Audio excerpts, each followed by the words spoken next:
Welcome to Satsang.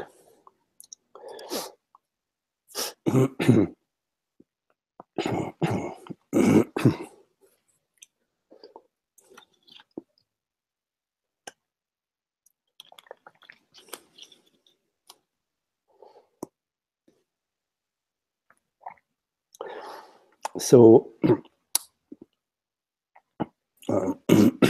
Satsang is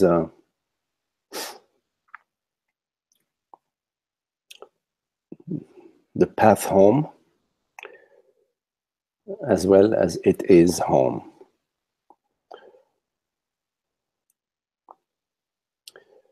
We travel a long journey through various mind states, body-mind states, and at some point we realize that there is a path towards our heart's deepest desire. And we dabble with the path, and at some point we come to Satsang. Satsang is the self speaking, sharing, contemplating, exploring, cajoling from itself to itself. And there is a recognition, the recognition of the self, the recognition of peace, causeless peace, the recognition of our innate freedom. We have an intuition of that. And this intuition keeps proving itself and exposing itself and revealing itself. And as it does so, we experience the peace, the happiness, the freedom, the joy, the truth, the wisdom of the self. So welcome to Satsang. If there are any questions, feel free to pose them.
And Ananda, so you're right, it's great to be here sharing the satsang. Oddly, I don't seem to have a question. It's good. We don't need to have a question.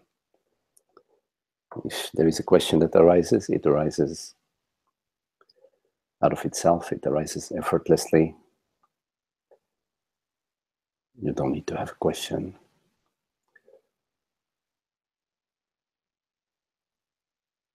In a way, the journey is about the ending of question, the ending of doubt, arriving to the certainty that has no opposite. It has not a trace of doubt in it, that does not need any validation. The peace validates. The peace is its own validation. The causeless peace is its own validation. And sometimes questions arise from our contemplation, and sometimes there are no questions. Sometimes it's just being still in the midst of whatever is arising. So whatever question arises is welcome. Thank you. You know, something that, on my mind a little bit actually is I have a wonderful guest from Portland, Oregon area. I mean, Washington. Mm-hmm. Michelle, and when we meditate together a couple times, and she'll say that kind of thing. At the end of sitting quietly, she'll say, I give all of the merit of this, from this meditation, from this practice, to all beings. Mm-hmm. Now, you know, in my sort of Advaita, I have the question about the actual existence of beings, beings plural, all being one self. Yes. But yet I find it very beautiful, and actually it takes me to a little deeper place to have that kind of loving thing expressed. Mm-hmm. Mm-hmm. You thought on that? Mm-hmm. Yeah. In the relative realm, in the spectrum of yes, thoughts and behaviors and actions, and to be offering whatever we receive to others. And this offering can take various forms. It can take the form that you just shared with us, which is offering the benefits of this meditation, meaning the peace, the wisdom, the bliss, to affect, help, imbue others, touch others, is in the relative realm a noble thought. But from a different perspective, the peace, the benefits that one derives from meditation are not personal. There are no personal benefits. Right. There is an appreciation, sort of a visitation of the peace that is, of the universal, of God's kingdom, of God's peace, of God's love and beauty. And that peace is like the sunshine is shining of its own. It's already shining. It's already permeating the entire field. And I think that in the expression that your friend is expressing, there must be deep within her heart a recognition of that, a recognition that the light is the light of consciousness, the light, God's light, shining from beyond. It's sort of traveling through, let's say, in a relative way of speaking, traveling through her into the entire space. And so she is expressing her wish to remain transparent and to allow the light and the the bliss that's flowing through from the light of consciousness through the entire space, through her, to remain transparent. So it's very, very noble to express that desire, that wish, and that commitment to transparency, and not to holding on to the benefits for one's person. Of course, in time we realize, maybe even as we're saying that, as we're doing this offering, we're also realizing that there is no person, in fact, there is no reality to the separate self, that the reality belongs to consciousness, and that is a universal reality and not a personal reality. So one could say that this expression of offering the benefits to the entire in the entire dream is sort of like consciousness flowing boundlessly into the entire space. And maybe at a personal level, your friend is verbalizing it. What matters in your contemplation is the direction. That your contemplation takes you deeper and deeper into the universality of the self. So that at some point in your meditation, there is no meditator. And of course, when there is no meditator, one could say that there is no meditation. Or one could equally say, all is meditation. There is only meditation. Without a meditator. And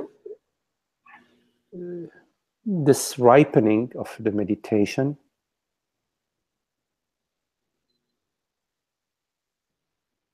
is what the light of consciousness is, and it shines.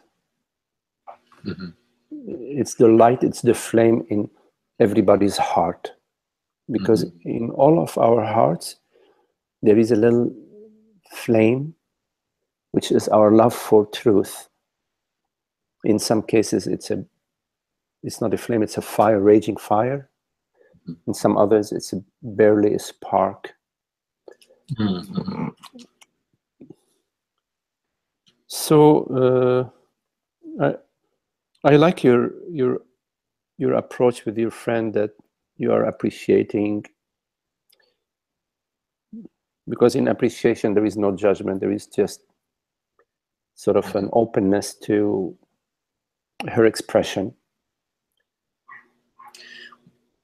Well, and I found it kind of inspiring, almost like I'm a little pedestrian or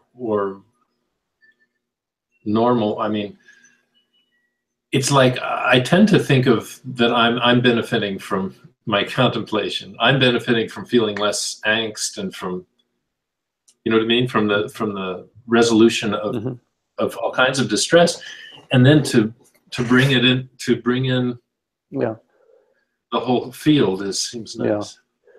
Well, all personal benefits are what you gain, you can lose. But what you are, you don't lose. Nor do you gain it.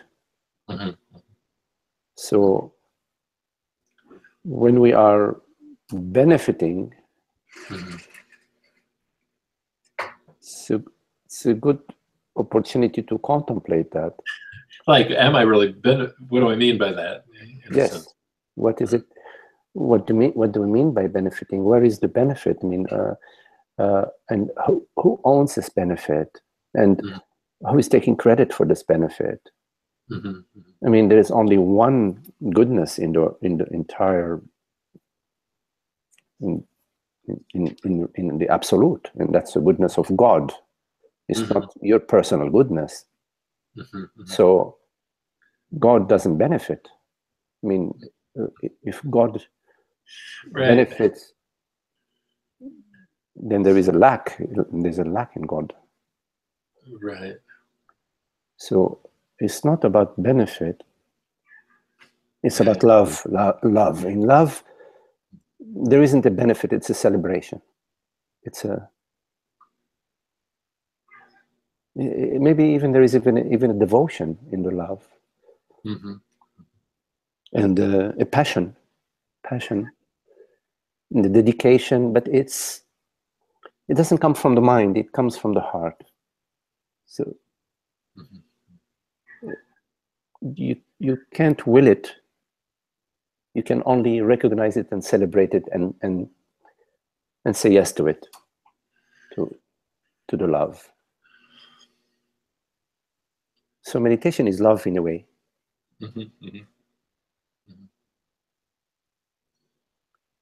Yeah. But love has no opposite. Only in the mind there is an opposite of more love, less love, I don't know, love and hate. Yeah, you're right. But that's not love. That's a concept, an idea of love, the human idea of love. But love belongs to God. Love is God. It has no opposite. It doesn't have a hate as its opposite. Right. So it's absolute. And so meditation is absolute. But the meditation that is relative, that is benefiting somebody, is still ripening, let's say. It's not the true meditation, but hopefully we come to the comprehension, the living comprehension of true meditation. You know, something interesting happened. I was sitting. I was doing this. I was sort of checking for any limits to you know how we say the body is actually the universe. Yes. Checking for any limit, and really finding none, and then suddenly on the mind level it came to images of like the military and stuff going on, and I thought, this sounds like a lot like what you're just describing. It's on a mind level, you can't exactly make sense that that's me and that's good and that's you know, love or whatever. But on another level, it's an appearance, and it's not problematic, and it's not exactly separate from myself. It's about all I see what you think of that. I am not sure that I fully. Well, like, for example, think of you know, the tough guy, you know, athletes and military people.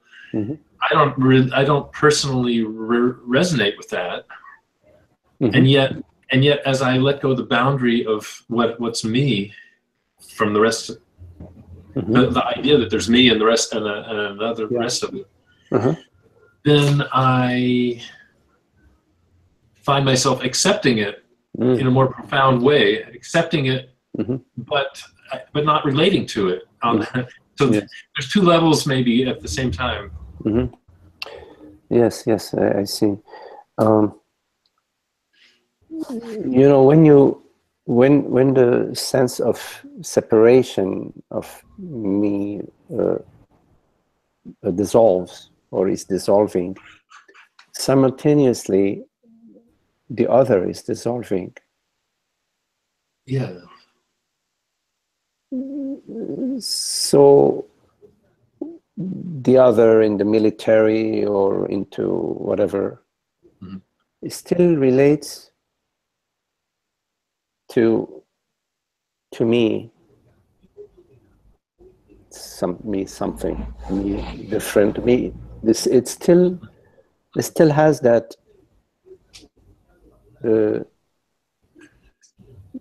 that separate self quality in it. Right. So in your experience of the body, like you started sharing a minute ago, when you are contemplating experientially the body, which we can do right now in this very moment, Mm-hmm. you go to a sensation. For example, that's it. Usually where we go when we are referring to the body, we go to a sensation. But when we go to the sensation, we find sort of a formlessness. We don't find an actual object. Right. Or the sensation doesn't have a story. Right, we don't find a story, but the sensation itself without the story, Yeah, right. even the sensation itself, when we go to the sensation without the story, that's a good point. Even the sensation itself, when you go to it, Yes. you don't find the sensation, you find consciousness. Mm-hmm. You could say, sort of relatively speaking, that you find consciousness taking the form as a sense of a sensation. But in fact, it's even more correct to say that you don't find a sensation, you find consciousness. Mm-hmm. Okay, so you find consciousness taking the form of a sensation. Uh-huh. But it's always consciousness that you find. Like if you go, for example, to a thought of the body, because we experience the body as thought also, images, memories. When you go to a thought of the body, this very moment, you will not find an actual thought because it's gone already. You always find consciousness.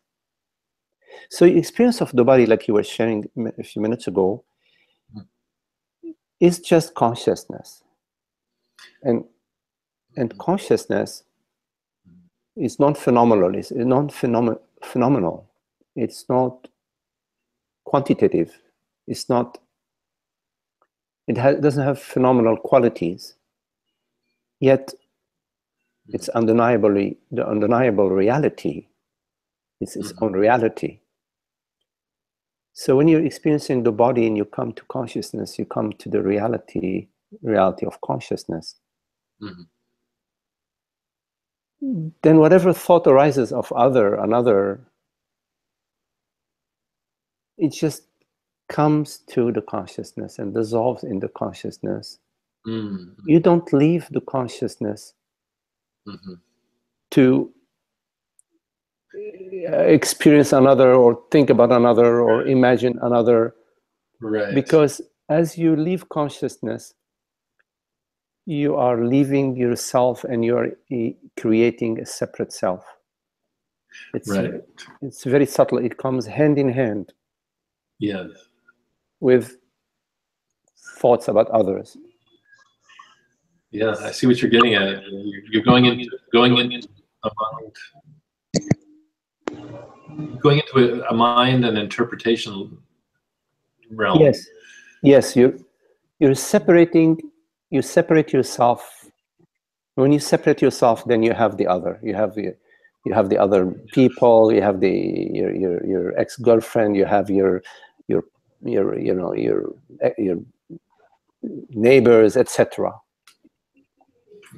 But in your direct experience, is always the experience of consciousness. It's quite an important shift in understanding. But you don't need to come to it from believing.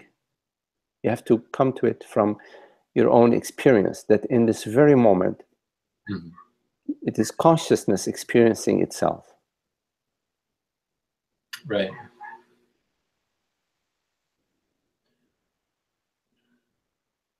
Right.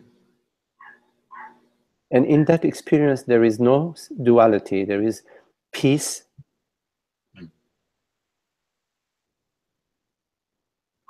And the certainty of being. And the unshakable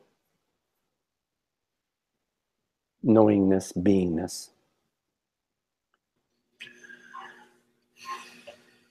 And that's not the mind. The mind is a movement.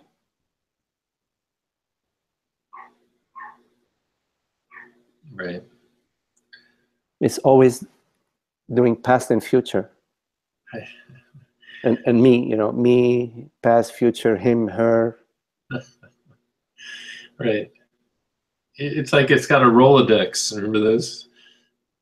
You spin it and you pull out the card and you say, "Oh, this is important." And worry about that a little bit, and then pick another one. Right, and at the the Rolodex has an axle in it. Yes, that's the me. Everything is just me. That's all these issues of importance. Yes, issues of importance. The most important is, okay, the Rolodex cards can change, but the axle is going to stay. The me is going to stay. Right. He comes, somebody else is going to come. He goes, she goes. But I'm going to remain as a me. So what I'm finally getting from this is that, like, some of the habitual anchors that me, I'll say, put it this way, my me has are like, it's almost like there's a choice between energizing that issue or that whole approach to existing, or staying with a peace. Yes, very beautiful. Yes, Ananda. And always make your decision in favor of the peace, in favor of consciousness, in favor of presence. Right. Yes, that's very well said. And that helps me understand how life can be, how life can carry on. From there, it's just kind of rolling out nicely. Well, there is life as mind, meaning the spinning wheel of samsara. Yes. The spinning wheel of me, my past, my future, my wife, my father, my mother, my husband, etc. Mm-hmm. And there is that spin, and then there is the piece of presence, the piece of consciousness that is life. That is life, not that there is life and consciousness. Mm. Right. Not that there is a happy life and consciousness. No. Mm. Life is consciousness and happiness. Consciousness is happiness, peace, and bliss is life. Right. But consciousness, like God's grace, has no opposite. Yes, there is no opposite. Yes. Yeah. So we're talking about life that has no opposite, meaning life that has no death. Right. Yes. Yeah. And no no loneliness, actually, no serious lack. Or yes, it's very good, because like you heard me say before, I don't use the word loneliness, I use the word all oneness. Mm-hmm. It's sort of a play on the word alone, but not really alone. All one. There is all oneness or wholeness. Right. Beingness. So yes, loneliness still refers to a person, a separate form in time and space. Uh-huh. That is more lonely, less lonely, feeling lonely, not feeling, oh, I'm not feeling lonely, I'm watching a good movie, oh, and I'm feeling lonely, I'm thinking about her, oh, now I'm eating a sandwich, I'm not feeling lonely, etc. I was thinking about this earlier today. I was saying to my friend that I used to go to solitude because, like in high school, there was the whole social dynamic was so angst-filled. And from my experience, I went out to the woods to find my peace. Yes. So I loved the solitude in that regard. Mm-hmm. Yes. But I felt that I always felt that I was escaping something. Mm-hmm. Now when I go to the woods, the trees and the whole environment are company. Mm-hmm. It's yes. not that I'm escaping from You are celebrating. You are celebrating. The people are company too, pretty much. Yes, You know. yes, yes. At some point, it all comes home, and we realize that we are that. That I am that, and yes, we celebrate going for a walk in the woods, having some friends over for dinner, or chatting with a friend on a cup of coffee in the local cafe, whatever. Doesn't matter. It's nothing is at stake. Yeah. Nothing is needed. Mm. But everything we celebrated. Mm-hmm.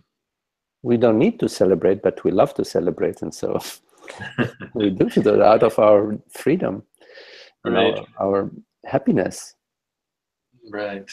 our innate nature. If we nod to the relative or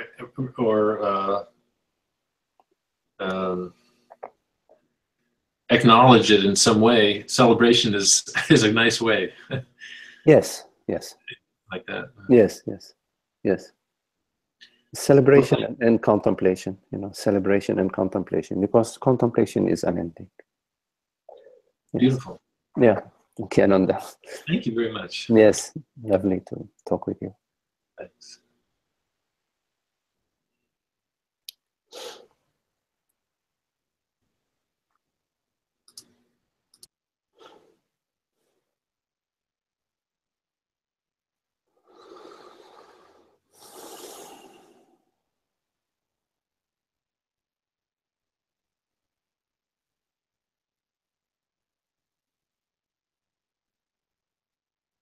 So if there are any questions.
Oh, all right. Magdi. Yes. My friend Michelle is here. She's visiting, and she has a question. Yes. Hello, Michelle. Hello. My question is about facing family death and my own death,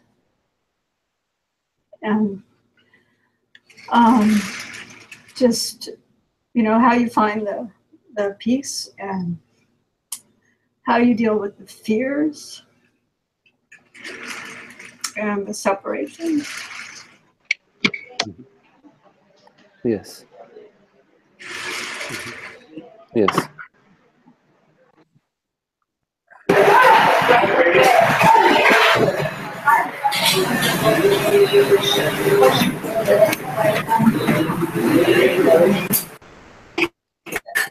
Emmanuel, you need to mute.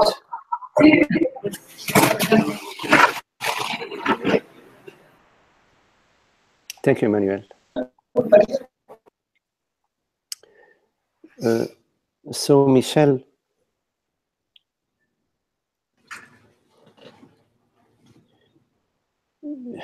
we experience lots of difficulties in our life, in our thinking about things, often there are images that arise for us, like thoughts. They very quickly, almost immediately, they are also inhabit the body, as feelings and emotions. And many of them are quite disturbing and scary and create worries, create depressions, create sorrow, anger, jealousy, whenever you look at in your experience at any time that you are experiencing an emotion, a negative emotion, you will find that the mind was spinning quite a bit, and the body is sort of expressing this symbiosis with the thinking. The expression that love never dies. Love is eternal. And love is what we are. In many of the religious drawings and icons, they refer to the heart, as the seat of our being, the seat of God's grace, which is the seat of love. That what we truly are is this heart, this palpitating heart of love and compassion. And our connection is rarely really deep at the mind level. But I would say that most of us recognize a connection, a deep connection at the heart level, which for many of us and most of us maybe in our life is overlooked because we live so much at the mind level. But as soon as we have an occasion to dive into the heart, we find love, we find wisdom, we find beauty, we find the wholeness.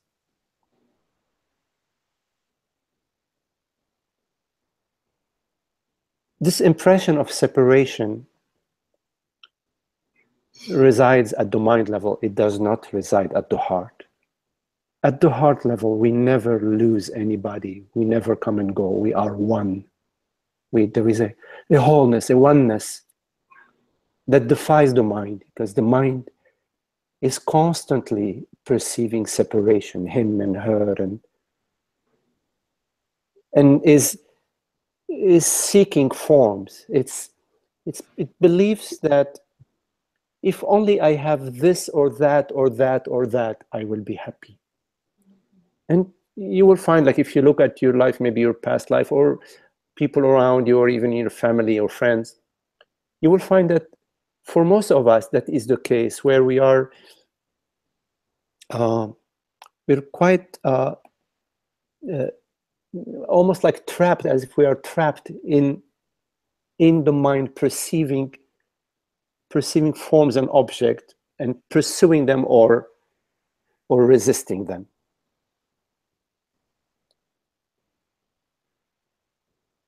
And there is this impression that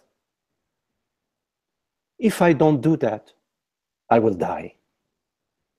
I need to have this or that, him or her. I need to get somewhere, get something, accomplish something, have some sort of experience, because that seems to be the significance of my life, that's where my life is whole. But in fact, we are constantly disappointed at that level. And the only times where we really find the fulfillment is when the mind, are times where the mind becomes still, and then we connect at the heart level, realize, all is well, all is well. And in that moment of all is well, time does not exist. Time stops. It's like at a standstill. And we are experiencing our eternal wholeness.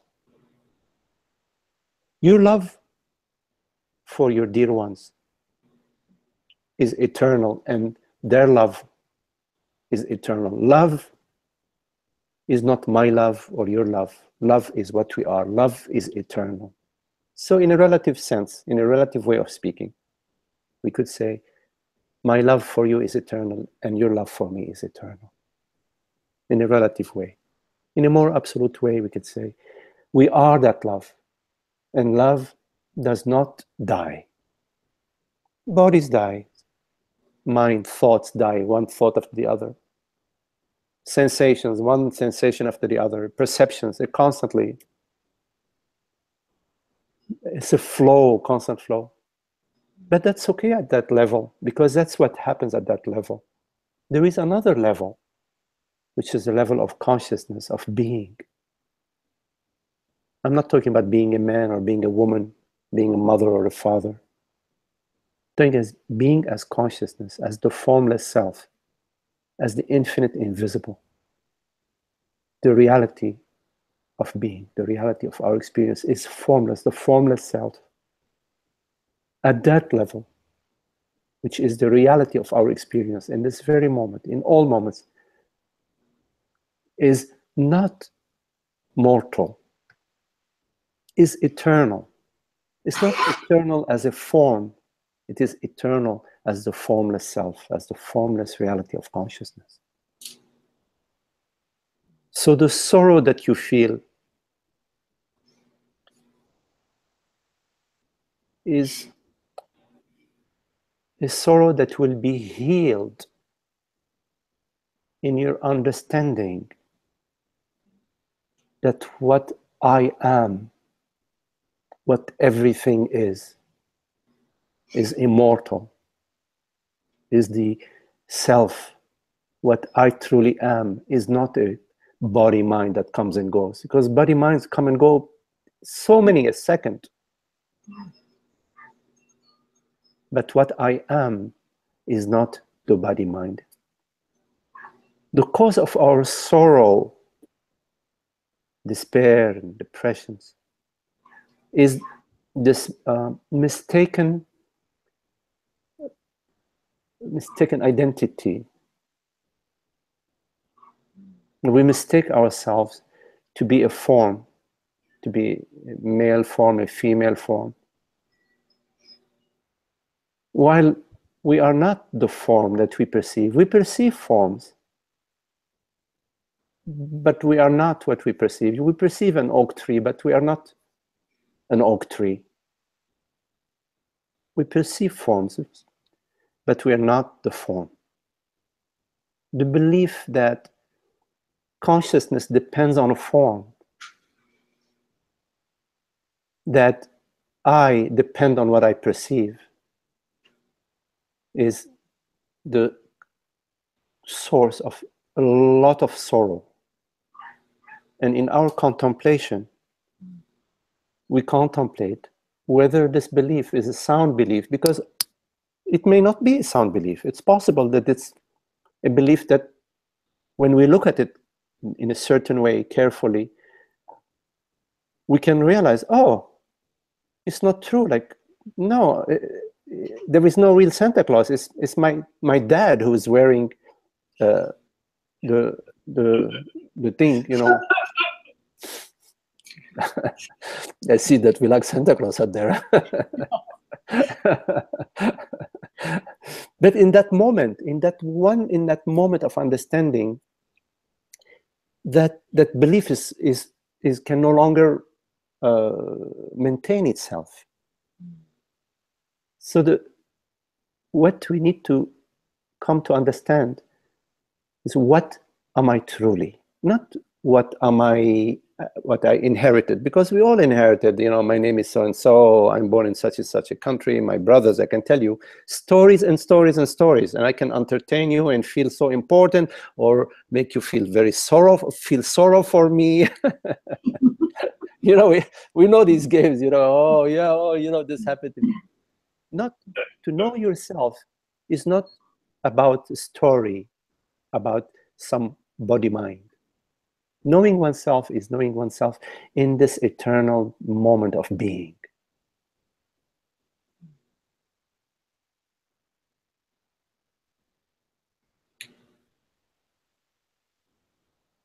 The contemplation of, what am I truly? What am I really? What is the reality of my experience? Is it bits and pieces? Is it like a body here and something there and something here and something there? Is that my experience? I know there may be thoughts like that. But I am not the thoughts. I perceive the thoughts. But the thoughts don't tell me what I am. What I perceive cannot testify to the nature of what perceives it. The oak tree that I perceive cannot testify to the reality that perceives it, cannot testify to what I am. But we perceive body mind, we say, oh, we are the body mind. Yeah, we perceive a male form, we say, oh, I am this male form. This is an important contemplation. If you are dreaming, sometimes you go in your night dream, you dream that you are a bird. And you may dream that you're a bird for 3 hours. Maybe in your night dream, the time gets distorted. It may feel like 20 years. Even if it's 5 hours. Does that mean that you are a bird? As soon as you wake up, you realize, oh, no, I've never been a bird. I'm not a bird. You see, in a way, it's like that. We've been dreaming for lifetimes upon lifetimes upon lifetimes that I'm this body mind, a body mind. It doesn't matter how long the dream is lasting. What matters is when you wake up. You wake up and you realize that what you are is the immortal self. You are consciousness, your presence, borderless beingness.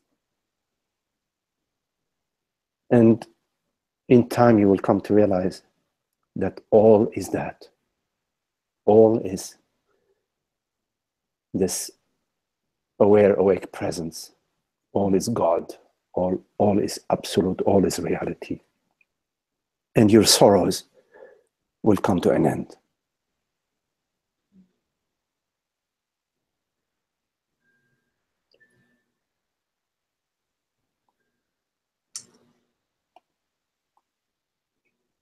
That's good. Very good. Okay. Okay. Yes. Nice to see you and nice to meet you. Nice to meet you too. Thank you.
Also, sometimes we have a sweet memory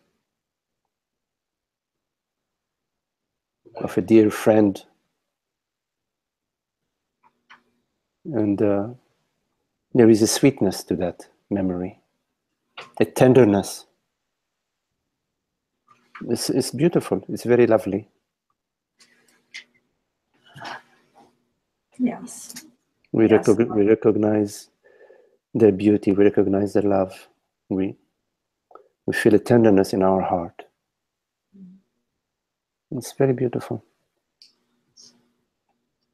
So that's very lovely, and so we just embrace that. And of course, when it dissolves, it dissolves. There's no agenda.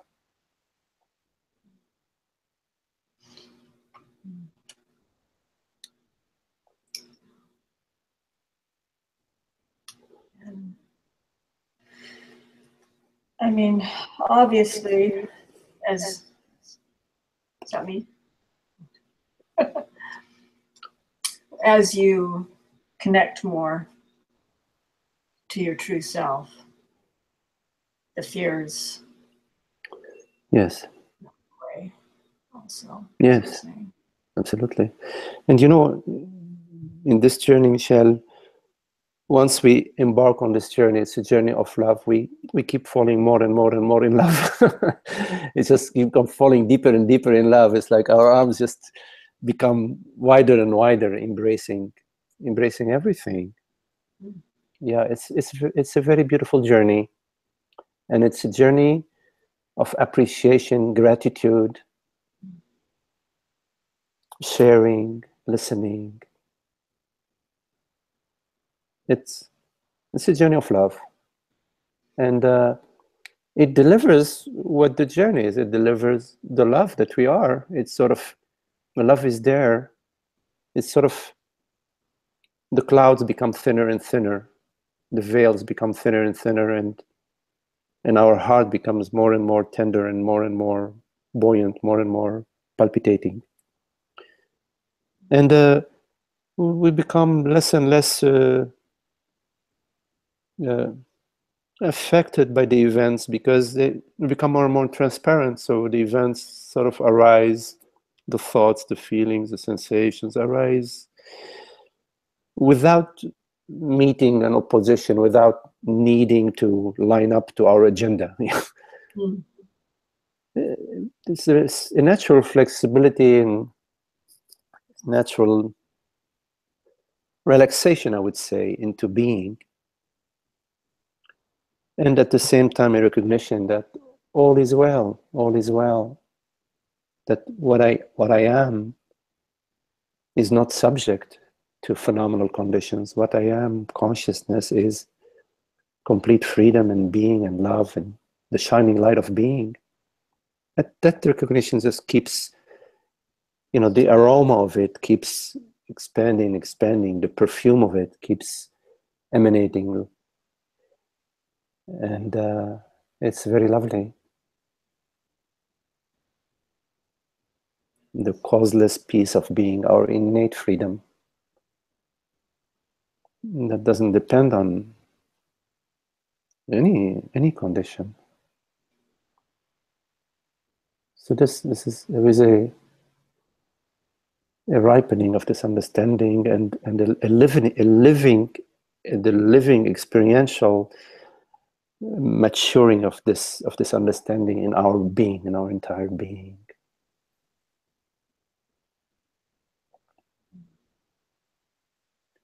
And you will find the help that you need. It comes available to you. It always comes from consciousness, because your love is pure in consciousness. Your love is pure. I mean, it's not about it's not about your personal self. It's just pure love. And consciousness is this pure love, and it goes, here I am in my wholeness, in my glory, in my fullness.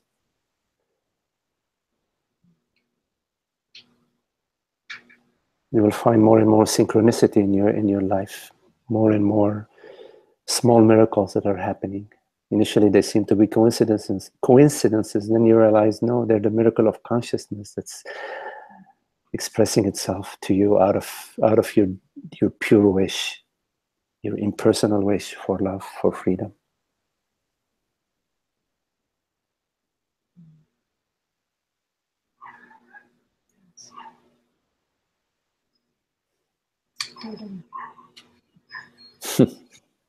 Okay. Okay. Appreciate it very much. Okay. Okay.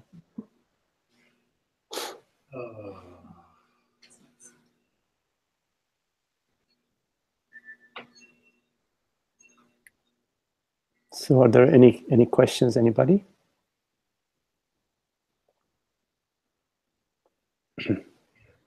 Emmanuel, hola, Emmanuel. So, Emmanuel, you write, hola, Magdi, I have a very slow connection. Oh, yes, I noticed that. So I lost you at times, but at least I hear you. Okay, that's good, Emmanuel. I have two questions. First one is about falling in love. Okay, is falling in love with someone else an illusion from ego? That's a question. Is it related with love at some level or not? What is it that we call falling in love? Okay, Emmanuel, yes. Thank you for your question, Emmanuel. When we fall in love, it's always God's hand is at work. It is not the human mind, it is not the human hand, it is God that is expressing herself. In this moment of falling in love, there is no time. We dissolve into the love. We become the love, we are the love. We recognize the love and we say, I love you. Even if we don't say it, I mean, we recognize the love. And it's very beautiful. It is, you could say that it's God celebrating love, because God is love and loves to celebrate itself in relationships. Let me repeat that. God is love, and she loves to celebrate herself in relationships.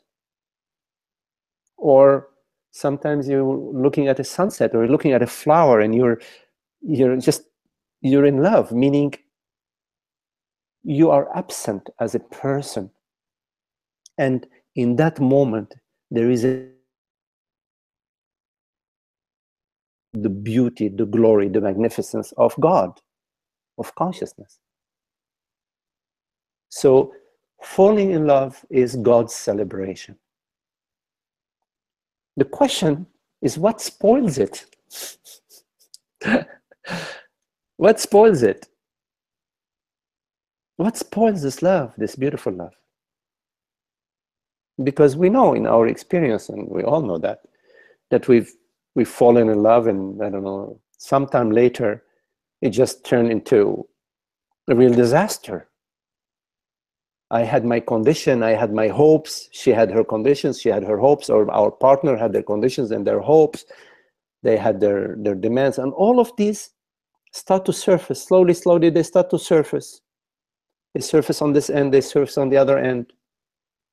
Disappointment, oh, I'm disappointed in what you did, what you didn't do. I thought you were a different person. But when I fell in love, there was no person. Later, I created a person, but when I fell in love, there was no person. There was no me and no you. If you go to your experience at that moment of falling in love, you were swept. You are swept. You know, the expression swept off your feet. It's an expression that says that you're gone. You know, there was no you. So what spoils this love? What spoils this beautiful celebration, this beautiful expression of God's magnificence between two friends, two people? What spoils that? That is what we need to look at within ourselves. And what we will find is our sense of me, meaning all our conditions. our history, our ideas about ourselves, our ideas about life, our ideas about religion, our ideas about work, our ideas about women, about men, about fathers, mothers, the million of ideas, politics, the way you eat. Oh, you eat. I don't like the way you sit. Who knows what? It becomes crazy because the mind is crazy. Crazy means it's full of thoughts, and contradictory thoughts. Oh, I love you. No, I want this. No, I don't want. No, I want that. No, now I want this. It's like that. It's a zoo, a circus. The mind is a circus, but the heart is pure. But very quickly we forget the heart.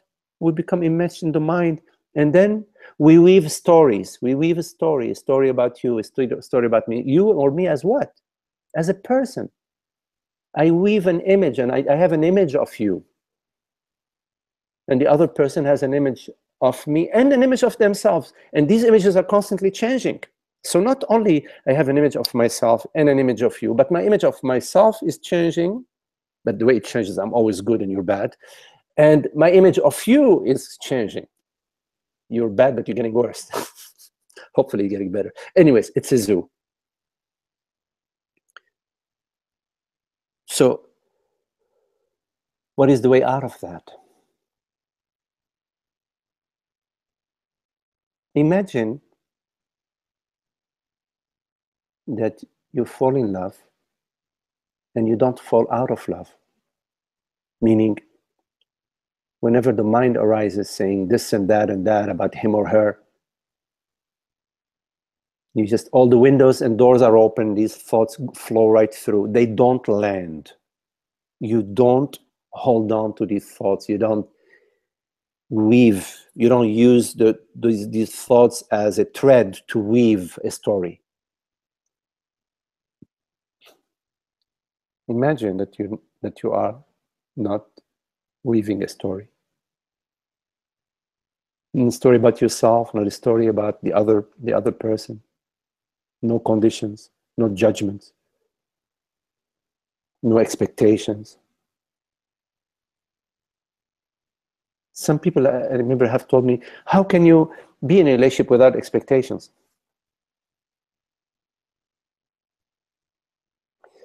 I'm going to share something with you, Emmanuel. It's really crazy, but it's true. You know, I was in various relationships in the past. And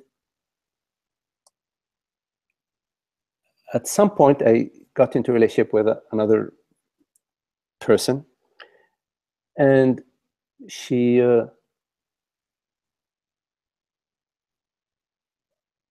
didn't have any conditions of me. I would say, okay, I'll be home around 4 and I'll show up at 6. I'd walk in, she was there, hello. Not a word like, how come you're 2 hours late? Or I would say, for example, like I would call at noon and I would call at 4 instead of noon. Oh, hello, how are you? No conditions whatsoever. After a few months, I came to her and I told her, I don't know, I think our relationship is not working. She said, what? I said, yeah, I don't feel that you love me. She said, what do you mean? I said, well, you don't have any conditions from me. You're not asking me where I was, what I did. You're never having any conditions of me. And she told me, you have a really weird idea about love. That I was mistaking love with somebody who is constantly judging me, telling me what to do. I know it's true. This is true. I was like, wow, there was an epiphany for me. I realized that I had this condition, in this belief, I wasn't even aware of it, that for me, love was somebody had to sort of be sort of watching, am I late, am I on time, complaining about this, or that's the mind. These are like our conditioning. So, Emmanuel, there is no way around this as long as these feelings and ideas are still there.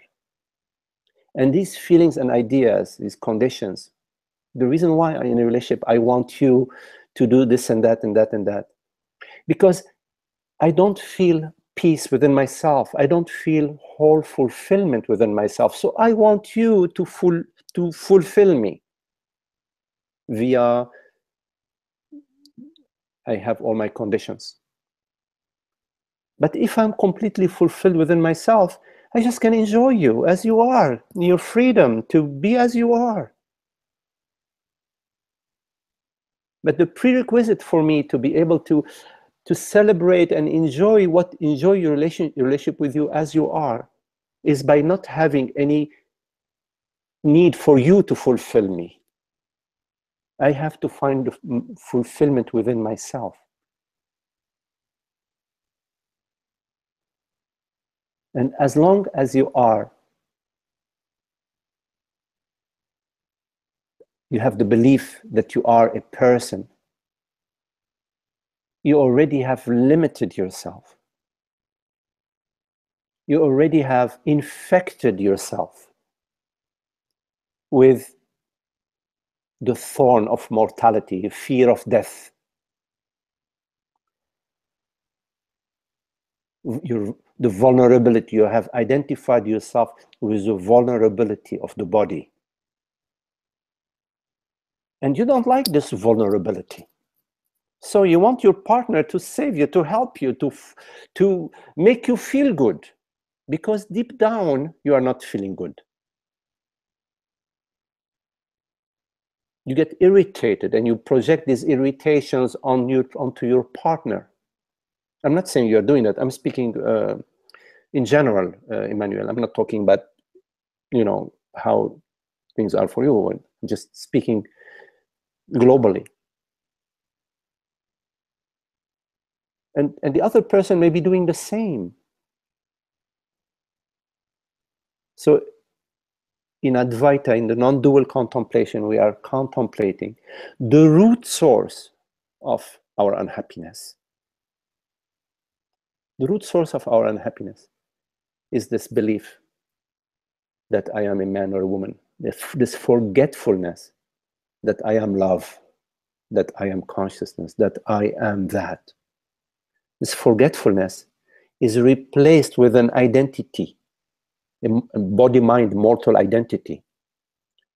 And then I may be a good man, a good woman, a bad woman, a better or worse, etc. I have these qualities, but you don't have those qualities, you have these different qualities, and it becomes very confusing, very confused.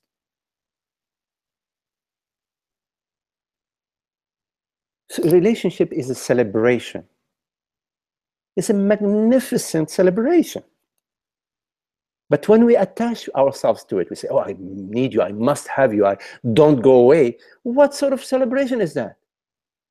It's like the kid that goes to the circus with his mom and dad, and he goes, and every second that they're there, they're thinking about when is their mom and dad going to take them away. So they're attached to the circus, and they cannot enjoy themselves because they're constantly worried, oh my God, is my mom and dad going to take me away now? We do that. In relationships, we do that. We create habits that have to do with our well-being. We are feeling good because of the relationship. As soon as you're feeling good because of the relationship, you're in trouble, because the relationship can end. And suddenly you're not feeling good. Why? Why? Because you're attaching yourself. Love never ends. And love belongs to God, and I am that. I am this love.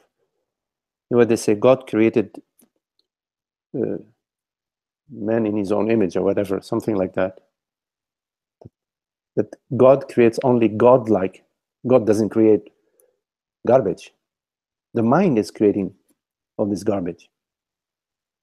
God creates only beauty and love. We are that. I am that. Everything is that. In a relationship, it's very important to give your partner, their complete freedom, complete, I don't mean like 90%, 100%, their complete freedom, their complete freedom. You're celebrating the freedom. You're not celebrating your relationship. The relationship is a celebration of the freedom, of the love. You see? Am I talking off? Are you following? Yes, Emmanuel? Okay. Okay. So we are grateful for everything, even the difficult times in our life. You don't know how God works. God is complete freedom and creativity, creates everything. Even the difficult situations that we have in our life, there is something that the mind may not comprehend that is for us, because it's unfolding for us. And if it's bringing us to satsang, then you can say thank you 10 times over.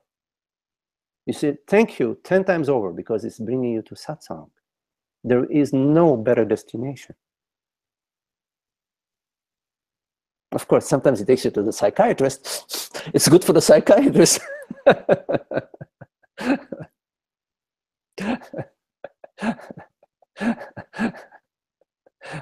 Everybody has to make a living, right? So be grateful, be grateful, be grateful every day, gratitude.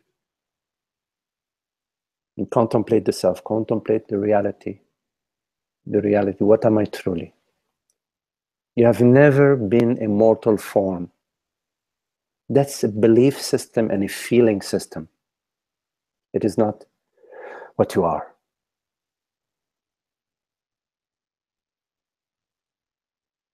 Hey, Maggie, I thought of a question.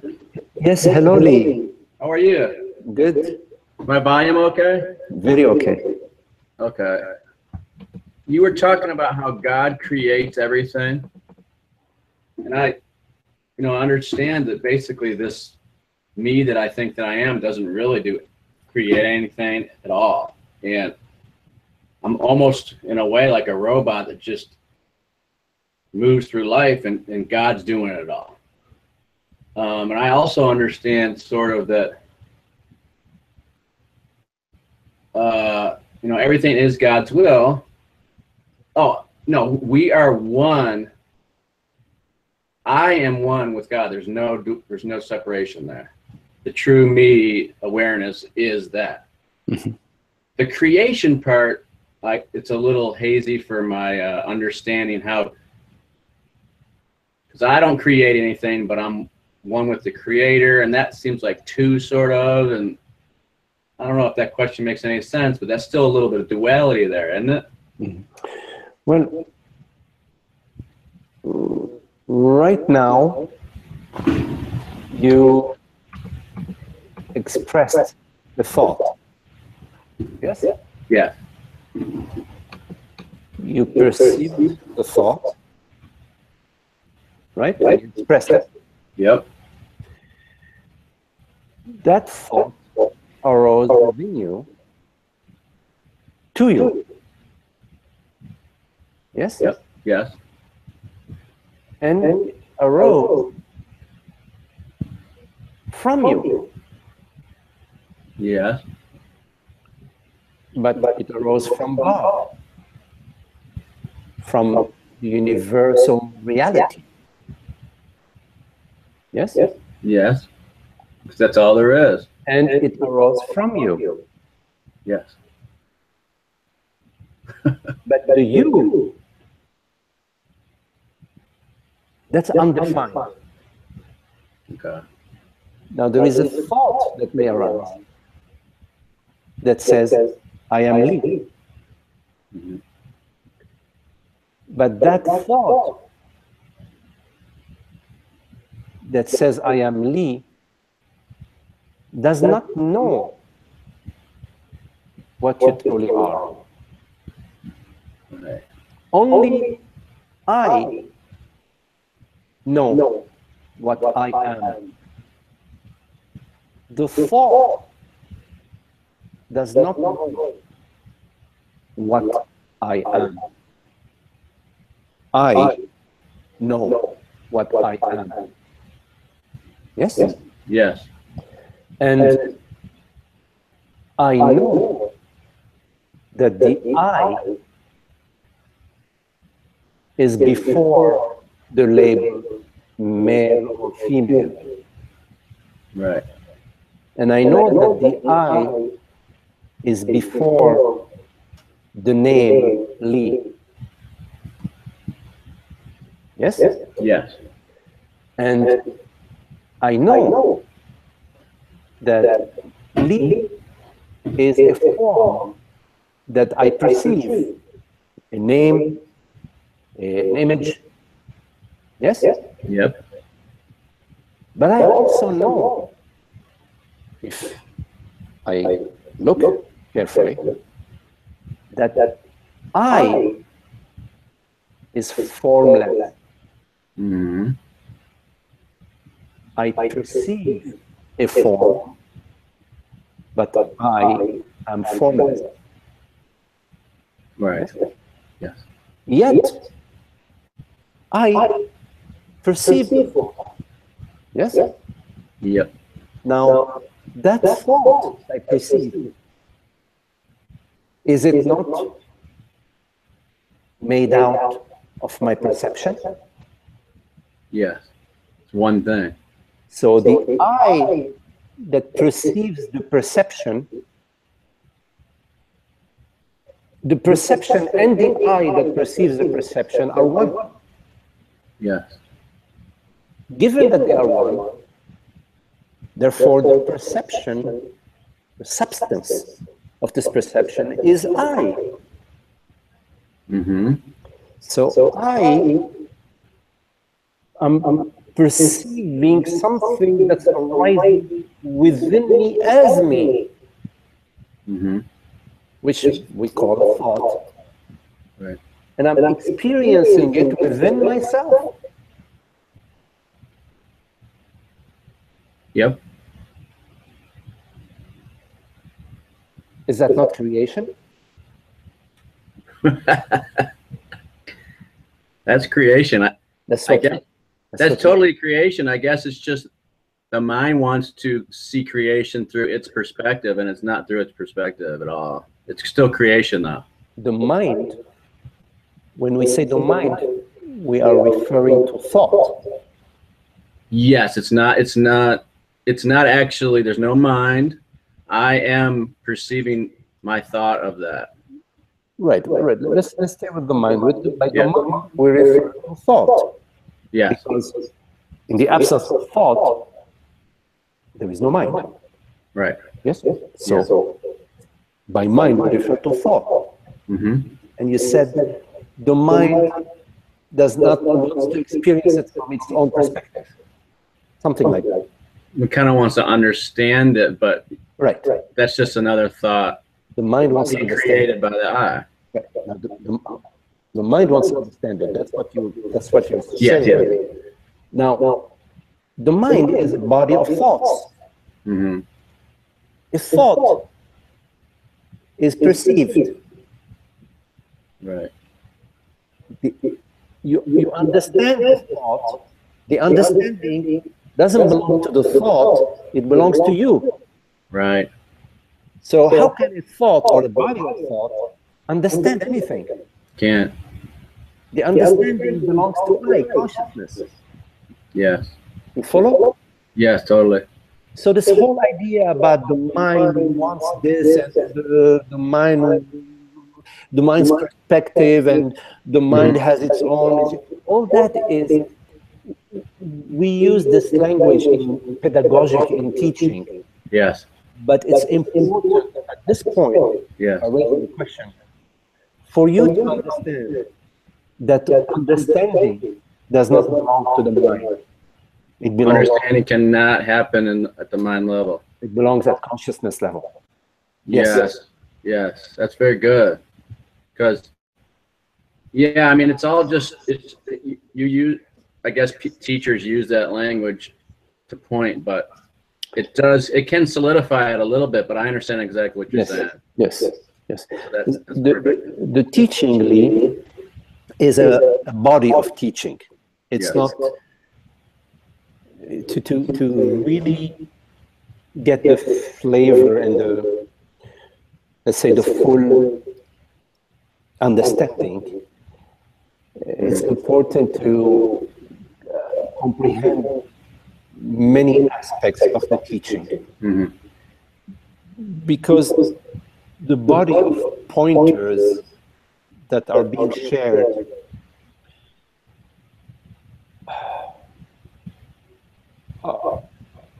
are tools in the hands of God, in the hands of the magician, to wake you from the dream. Yeah. It's important to stay with the teacher and with the teaching long enough to have the wholesome understanding. Yes. And not just a partial understanding. Because in many cases, when the understanding is partial, the metaphor is like you're traveling to New York City from Washington, D.C., and you stop at the first parking rest area.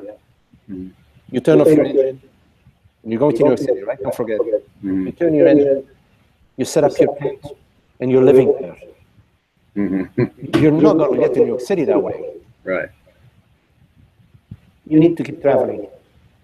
Yes. It's a limited metaphor, but I think you get my gist. Oh yeah. Well, it's kind of like you have to drop it. Some things help you get. It's almost like a map. It gets you there for a little bit, or get you somewhere. Then you have to drop that, and then pick up new tools, or drop tools, or.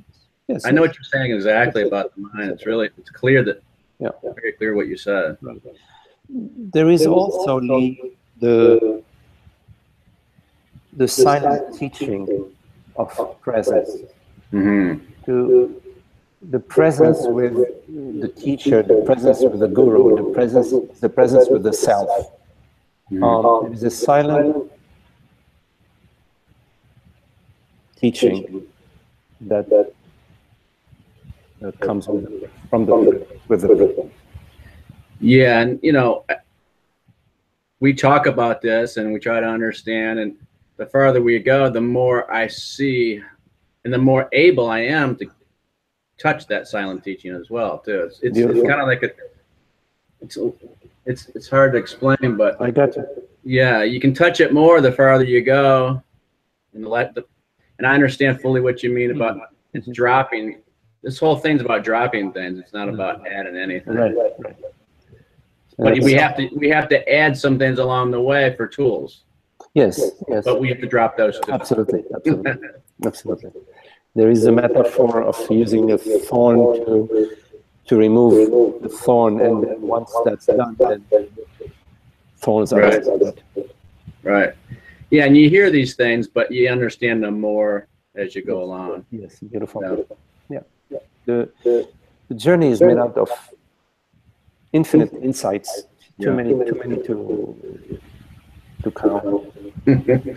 That's for sure. Okay, thank you. Okay, Lee. Nice to talk to you. Nice to talk to you. Okay. Emmanuel. So, Emmanuel, you're right. And this is my second question. I'm a little confused about contemplation, meditation, and inquiry. Sometimes I use the question, who am I? What is my true identity? That's a good question. Who am I truly? What am I truly? Yes. Sometimes I just keep present as presence, either seated quietly or while I do something.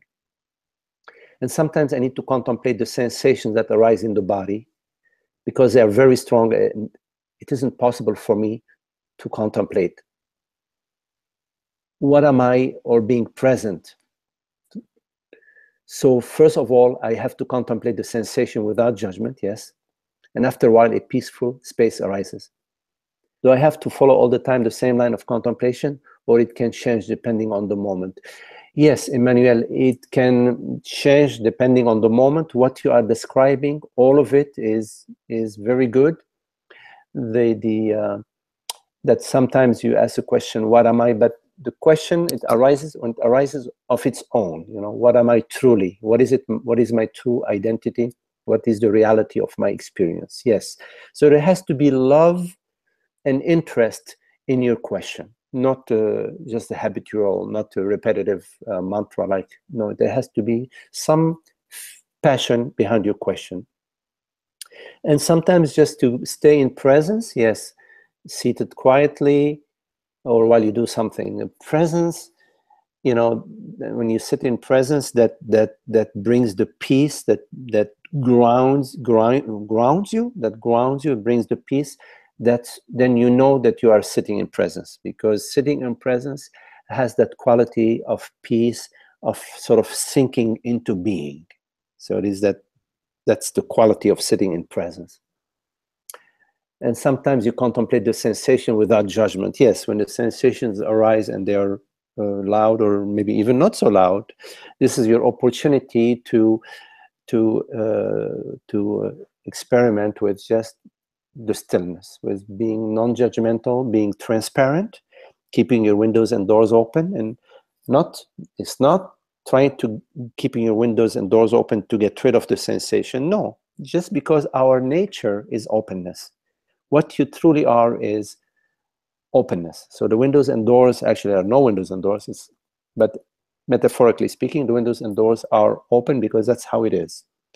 And you remain as that. You don't try to fix anything. You're not trying to feel something else. You're not trying to improve the situation. You're not trying to think your way through a solution. None of that. Just simply being still with the sensation, not even labeling it, because when you label a sensation, that's an activity. That's not being still. Being still, you're not even labeling. You don't know. You are in what we refer to as not knowing. Pure beingness, non-judgmental beingness. So yes, follow your heart in this. You're good. I like your